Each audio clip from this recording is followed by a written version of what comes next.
네, 웃으면서 시작했지만 오이 주제는 조금 무겁게 시작을 해야 될 것 같습니다. 결국에는 태영건설이 워크아웃을 신청을 하게 됐죠.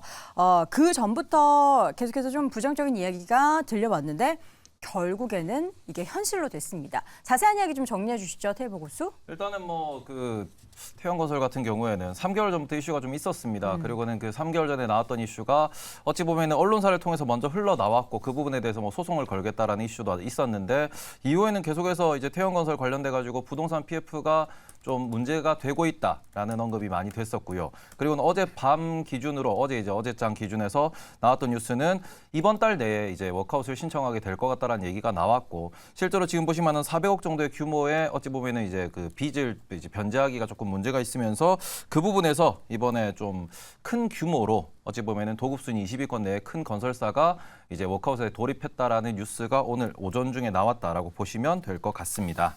네, 결국에는 워크아웃이 돌입이 된 상황이고요. 종목별 움직임을 지금 좀 쭉 한번 같이 확인해 보면 좋을 것 같은데 태영건설 그리고 TS홀딩스 등의 종목들 주가가 오늘 변동성이 굉장히 크네요. 태영건설 같은 경우에는 장초반 19%까지 급락을 했다가 지금 다시 플러스권 14% 넘게 강세를 보이고 있는 상황이고요.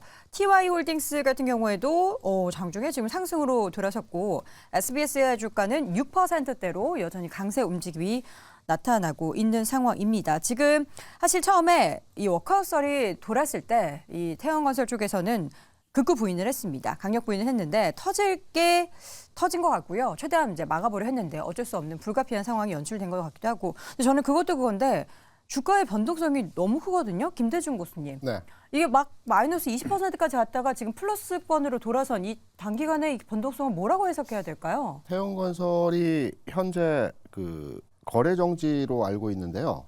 태영건설이요? 네네. 거래가 되고 있는데. 거래되고 있습니다. 네네네. 제가 잘못된 정보. 지금 방금 정지가 됐군요. 네네네. 그러니까 아침에는 개장을 하고 거래가 되다가 네, 그렇죠. 거래 정지가 됐습니다. 네, 그렇습니다. 네. 그래서 거래 정지됐는데 오늘 변동성이 굉장히 크죠. 근데 일단 건설주 전반에 있어서 이 그 워크아웃 관련한 내용의 흐름들이 전파되고 있는 상황에서의 모습들이 진행이 되고 있습니다. 태영건설 하나만의 문제가 아니고요. 일단은 그 건설주 전반에 있어서 당분간의 흐름에 있어서 이러한 그 주가 부정적인 영향에서의 흐름들이 진행이 될 것 같고요. 워크아웃의 이제 개시 유무는 내년으로 넘어가서 1월 8일 이후에 이제 진행이 될 것 같습니다. 네. 신청을 했고요. 내년도에 이제 진행이 될 것 같은데 저는 개인적으로 이렇게 생각합니다. 워크아웃 같은 경우는 채권단이 이제 채무 조정을 해주는 거거든요. 다시 말해서 은행에서 해당 기업에 대한 채무와 부채와 그 관련된 내용들을 채권단과 그 채무자를 통해서 이제 협의해주는 상황이거든요. 네. 근데 지금 시장에서 나오는 얘기들을 판단해 보게 되면 태영건설의 그 PF 관련 대출 규모가 최대 한 3조 원 되고요. 시장에 1월에 나올 수 있는 금액이 한 1조 원 정도 된다고 봅니다. 네. 우리가 이제 과거에 금융기관에 가장 취약한 점은 뱅크런입니다. 위험 요소에 그 이슈가 있을 때 일시적으로 그 기관의 돈을 다 빼 나가면서 주가가 하락하고 관련 기업들이 이제 악영향을 받는 경우들이 많이 있거든요. 건설사들은 이러한 그 채권단이나 워크아웃 설이 돌게 되면 관련해서 채권단들이 계속 자금을 회수하게 되는 겁니다. 네. 그래서 이 관련한 내용의 흐름들이 좀 더 진행될 가능성이 있기 때문에 저는 건설업종에 대해서는 당분간에서 좀 조심해야 되겠다라는 측면으로 해석을 하고 있습니다. 이 거래가 정지된 부분에 대해서 궁금증이 하나 있어서 지금 네네. 보니까 분봉 차트상 10시 7분에 딱 고점을 기록을 했더라고요. 네네, 그렇죠. 근데 이게 장중에 이렇게 거래를 활발히 하고 있는데 확 정지시킬 수도 있는 건가요? 워크아웃 신청을 했으니까. 근데 그 신청 얘기는 이미 기존 개장하자마자 다 전해진 소식 아닙니까? 기존까지는 워크아웃 설이 이제 시장에 유포된 내용이었고요. 워크아웃을 신청하는 것은 이제 금융기관에서 신청하는 건데 네. 회사에서 요청을 하고 이 부분이 이제 신청이 되었기 때문에 거래 정지를 시키는 겁니다. 9시 29분 속보로 전해진 게 워크아웃 신청을 했다라고 전해졌네요. 네, 그렇죠. 근데 지금 1시간 정도도 안 돼서 한 3, 40분 사이에 거래가 정지된 건데 그렇죠. 저는 참 애매합니다. 이게 뉴스를 만약에 못 보셨던 분들은 태양건설 주주분들은 갑자기 또 거래 정지가 돼서 굉장히 당황했을 것 같다라는 생각이 듭니다. 지금 저 뉴스 찾아보니까 거래 정지 기간이 지금 10시 8분부터 10시 38분까지 30분 반 거래 정지. 왜요? 공시가 그렇게 네. 30분 정지로 떠 있습니다. 네, 공시 저런 게 가능한 30분간 거예요? 정지된다라고 나왔기 때문에 30분만? 네, 30분간. 지금 38분이다 보니까 다시 거래가 다시 재개되나요? 재개될 것으로 좀 보여지고 있거든요. 급등량 너무 크고 이제 네. 장중에 이런 뉴스가 나왔기 때문에 일단 거래 정지가 일시적으로 나왔던 걸로 좀 보고 있습니다. 아, 이게 급등락에 따른 일시적 거래 정지고 지금 다시 풀렸습니다. 지금 다시 풀려서 거래가 재개가 됐는데 와, 오늘 변동성이 대단한데 지금 거래가 다시 풀리고 나서는 한 2,200원에서 300원 사이에 지금 등락이 보이고 있는데 잠시 후에 다시 한번 이 주가가 잡히면은 말씀을 드리도록 하겠습니다. 근데 오늘 지금 주가를 보면은 장 초반에 그 TY홀딩스나 태양건설 이런 종목들이 많이 하락할 때 홀로 SBS만 주가가 올랐단 말이에요. 이유가 뭘까요? 네, 사실 태양건설 관련해서 뭐 SBS 관련된 이슈로 인해서 사실 크게 좀 뭐랄까 좀 관심을 사실 좀 주질 않았어요. 노관심, 네, 노관심. 노관심. 왜냐면 너무 리스크 큰 지금 종목들이기 때문에 네. 이런 종목들을 지금 뭐 매매 트레이딩 한다거나 이런 부분은 사실 좀 전 조심해야 될 것 같아서 그런 부분들은 사실 크게 지금 시장에서는 보고 있지 않았는데 오늘 태양건설 관련된 부분 나오면서 저는 저 말씀하신 대로 건설주 쪽으로 좀 시장 관심을 좀 갖고 있는데 네. 건설주 쪽에서는 일단은 지금 추가적인 부분이 더 걱정되는 부분이거든요. 태양건설뿐 아니고 지금 앞으로 내년 상반기까지 만기가 도래하는 건설사의 회사채가 2조 3천억 원 정도가 대기를 하고 있는 상태고요. 지금 태양건설 같은 경우에는 그래도 상위 건설사에 속하는데 이제 중소형 건설사들 그리고 또 하도급 업체들 같은 경우에 따른 이런 부실 채권에 대한 부분이 시장에 어떻게 미치게 될지에 대한 부분 그리고 이와 관련된 PF 관련해서는 저는 또 증권사 관련된 종목들이 앞으로 조금 더 주의해야 되지 않을까라고 그 정도로 좀 보고 있습니다. 태양건설 자체가 SBS의 최대 주주이지 않습니까? 그쵸. 태양건설이 워크아웃 들어가고 이제 채권단 측에서 이제 회사의 자산을 이제 매각 유무에 대한 지정을 하지 않겠습니까? 그러면 태양건설이 가지고 있는 가장 큰 자산이라고 볼 수는 SBS 지분 37%, 네. 금액으로는 한 1,800억 정도 되는 것 같습니다. 그렇다면 방송사가 시장의 물량으로 나오는 경우가 별로 없습니다. 최근에는 YTN이 나왔었죠. 네. 이래서 이 SBS에 대한 관심도가 높기 때문에 관련한 주가가 상승하고 있다라는 측면에서 판단이 되고 있고요. 태양건설의 SBS 지분 같은 경우는 한 시총 기준으로 1,800억 정도 되는데 이 금액 규모로 해서 1조 원 규모의 PF 관련한 그 부실 관련 채무에 대해서 해결할 수 없기 때문에 저는 개인적으로 SBS 지분은 시장에 나올 가능성이 아주 높다. 그래서 이 해당 종목에 대한 관심을 가지고 있는 기업들이 굉장히 많이 있다. 이렇게 생각을 하고 있죠. SBS에 대한 매각 기대감에 SBS 같은 경우에는 다른 데 팔리게 되면은 오히려 또 호재가 될 수 있다라는 그렇죠. 측면이 또 반영이 된 거고요. 앞서도 염정 교수가 이야기했던 것처럼 금융권 전반으로 이게 퍼져나갈지에 대한 의구심. 사실 PF 문제는 올 한 해 계속해서 뇌관이었고 작년부터 시작해서 그 강원도의 무슨 랜드였죠? 레고랜드죠. 예, 강원랜드밖에 생각이 안 나네요.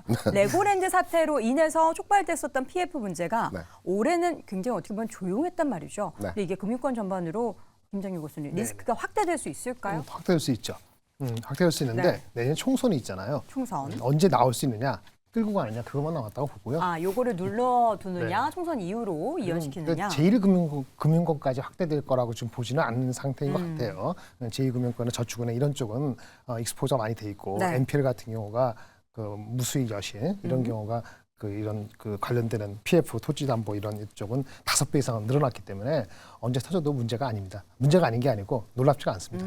그렇기 때문에 제2금융권은 충분히 이슈가 될 소지가 있다라고 보여지고 있어요. 그렇게 된다면 이제 뭔가 금융시장 여건이 좀 얼어붙게 되고 안 좋아지는 건데 이게 또 주식시장에는 어떻게 영향을 미치게 될지. 일단 주식시장 같은 경우에는 아직까지는 큰 문제로 받아들이지 않고 있다라고 보셔야 될 것 같고 네. 우리가 하이드 스프레드가 벌어지는지 이런 포인트도 채권 시장에서의 좀 뭐 지켜봐야 될 포인트라고 볼 수 있을 것 같은데 현재 상황에서는 뭐 큰 문제로 번지진 않을 거다라는 그런 믿음이 있습니다. 네. 왜냐하면은 우리가 지금 뭐 레고랜드도 말씀을 해줬지만 그 이후로 계속해서 부동산 PF 이슈에 대해서 언급이 됐었고요. 그리고는 뭐 3개월 전부터 이제 태형건설에 대해서 PF가 터질 수 있다라는 언급이 됐다라는 점에서는 이미 이 부분은 우리가 금융권 혹은 뭐 감독 당국에서는 알고 있었던 내용이었습니다. 그쵸. 그리고 그 부분에 대해서 이미 대응책은 이미 뭐 은행들에 대해 가지고 돈을 좀 쌓아놔라는 얘기도 했었고요. 증권사 대해 가지고도 계속해서 조금 뭐 돈을 쌓아놔 가지고 너네들이 터지면은 막아야 된다라는 이야기를 했었고 오히려 더 이제 좀 크게 위기로 다가올 수 있는 부분은 그래서 새마을금고 쪽은 안전하냐 이 부분이 오히려 시장에서 주목하는 포인트다라고 좀 보셔야 될 것 같습니다. 네.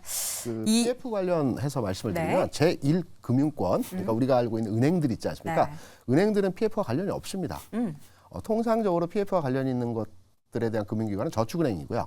이 저축은행의 대출을 일으키는 데 있어서 증권사가 확약을 하고 담보를 하는 형태로의 PF가 진행이 되거든요. 그래서 1금융권은 대부분 아파트 건설에 대한 대출이 일어나고요. 아파트 건설 같은 경우는 위험 요소가 굉장히 작지 않습니까? 선분양을 하기 때문에. 네. 그래서 제1금융권에 대한 문제는 두드러질 이유가 없고요. 다만 이제 저축은행에 대한 문제는 앞으로 계속해서 불거질 건데 상장된 대축은행들이 현재는 많지 않기 때문에 관련한 내용이 크게 시장에서 부각될 일은 없고요. 네. 여기에 이제 그 금융지주 회사들 내에서 그 저축은행을 가지고 있는 회사들이 있거든요. 금융지주 회사. 네. 이 부분에 대한 부분들은 체크를 해봐야 될 필요가 있겠죠. 그러니까 이 큰 기업들보다는 네. 작은 기업단에 있어서의 문제가 많이 발생할 우려가 있는데 이게 과연 주식 시장까지 미치는 영향을 체크를 해보자면 우리 테이버 고수가 말한 것처럼 좀 제한적인 움직임일 것이다. 혹은 이제 반대로 뭐 건설사나 이제 뭐 증권주 이런 조그만 종목들을 가지고 계신 분들은 이게 주가적인 측면에 있어서 혹은 내년도 실적에 있어서는 좀 부정적인 영향을 받을 수도 있을 것 같기는 한데 여기에 대해서는 같이 우려해야 되는지 사실 관련한 종목들을 투자하신 분들이 상대적으로 좀 적긴 하죠. 뭐 금융주, 건설주 많이 투자 안 하는 섹터 중에 그렇죠. 하나잖아요. 그러면 봤을 때 자금이 단기 자금 조달의 이슈가 생길 수 있다는 우려를 가지고 연초를 맞는다. 이 정도로 보시면 될 것 같고요. 아까 건설 잠깐 말씀드렸는데 이게 도급이 한 22 정도잖아요. 그럼 네. 그 전후로 해서 부채 비율이 뭐 한 200%, 300% 되는 회사들도 꽤 있거든요. 그런 회사들에 대한 전수조사라든지 뭐 어떻게 되고 있는지는 우리는 정확히 모르지 않습니까? 그쵸. 거기서 PF가 어떻게 익스포되는지 모르니까 그런 가능성은 열어놓기 때문에 앞전에 말씀드린 건설사, 그다음 저축은행을 갖고 있는 지주 이런 정도 증권사 이렇게 좀 보시고 안 그래도 가입 주식 많은데 그런 거 신경 쓰실 필요가 그리고 없죠. 태형건설의 PF 잔고가 한 3조 2천억 되거든요. 네. 중견 건설사 중에서 가장 큽니다. 다시 말해서 태형건설이 터지고 나면 나머지 그 터질 안에는 기업들이 없습니다. 아래로.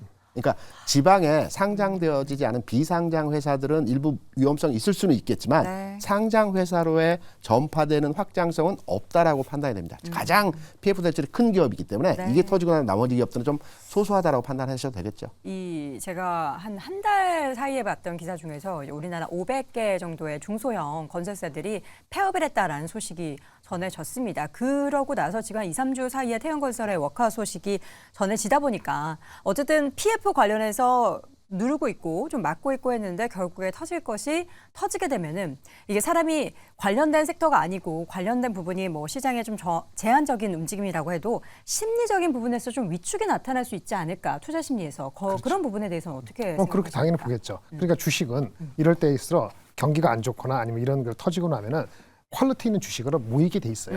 주식 갈 데가 없으니까 네. 그런 식으로 자금이 움직일 수 있다. 이렇게 보시고 선제적으로 움직이시는 게 더 바람직하다고 볼 수 있겠습니다. 네. 태양건설 관련한 워크아웃 소식은 결국에 전해졌습니다. 이러한 부분이 좀 제한적인 영향에서 좀 끝나기를 바라보도록 하겠고요. 더 많이 확산되지 않기만을 좀 바라보겠습니다. 다시 한번 네 분의 의견 정리해드리겠습니다. 먼저 김장렬 고수 내년 4월 총선까지는 투자를 좀 기다려야 한다. 관련 섹터에 대한 이야기겠죠. 김대중 고수는 당분간은 피해야 할 이슈다. 염정 고수 건설주 당분간 피하자. 테이버 고수는 터트릴 수도 안고 갈 수도 없는 문제다. 정부 대응이 또 어떤지 중요하다라고 의견을 남겼습니다. 자, 오늘 장탑5 이어지는 4위 주제 확인해 볼까요?